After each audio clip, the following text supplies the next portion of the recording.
तुकया भक्त मधुसूदन लेखांक 1. आजपासून आपण तुकोबांच्या तपोभूमी डोंगरांचा नेमका संघर्ष काय आहे आणि त्यासाठी सन 2007 पासून अविरतपणे कार्य करणारे मधुसूदन महाराज यांच्याविषयी जाणून घेऊया. संतभूमी संरक्षण हेच आमचे ध्येय आणि साधना. हे उद्गार आहेत तुकया भक्त मधुसूदन पाटील महाराज यांचे.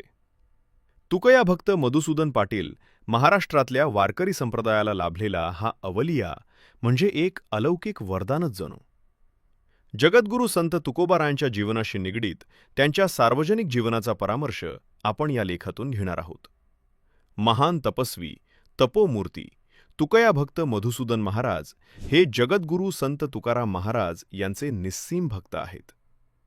जगद्गुरू संत तुकाराम महाराज यांची भजनं, चिंतनं, साक्षात्कार भूमी ही क्रमशः घोराडा, भंडारा, भामचंद्र हे तीनही डोंगर आहेत व ते प्राचीन शैवलयन, जैनलयन, बौद्धलयन संपन्न सांस्कृतिक ऐतिहासिक वारसा स्वरूप आहेत हे आपल्या सर्वांनाच ज्ञात असणे आवश्यक आहे. मध्ययुगीन कालखंडामध्ये याच लेण्यांमध्ये बसून तुकोबारायांनी सकल संतवाणीचा अभ्यास आणि बोध अनुभवलेला आहे. भामचंद्र पर्वताच्या विस्तीर्ण पठारावरील वास्तव्य चिंतनात काळ घालवत असताना येथील गुहेमध्ये त्यांना विठ्ठलाचा निर्गुण साक्षात्कार व आत्मबोध झाला. त्या बोधानंतर संत तुकाराम महाराज यांच्या जीव, जगत, ईश्वराच्या अनुभवांतः स्फूर्त अभंग लेखन संपादनाचे महत्कार्य भंडारा आणि भामचंद्र डोगर पायथ्याजवळच समाधिस्थ असणाऱ्या संताजी महाराज जगनाडे महाराज यांनी केले आहे. अशा प्रकारे हा अभंगगाथा निर्मितीचा तपोभूमी डोंगर वारसा अक्षय राहावा.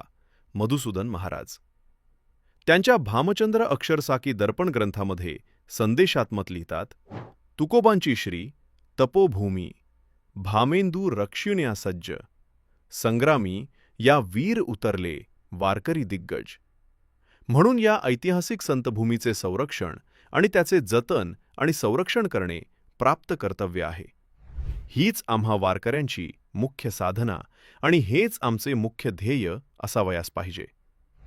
या भूमीचा जसा आहे तसा वारसा पुढच्या येणाऱ्या पिढीला सुपूर्द करण्याचे महान कार्य तुकया भक्त मधुसूदन महाराजांनी केलेले आहे. पुढील लेखामध्ये आपण त्यांच्या जीवनचरित्र प्रवासाचा सारांशाने वेध घेऊ. संकलन आणि लेखन विजय दणाणे.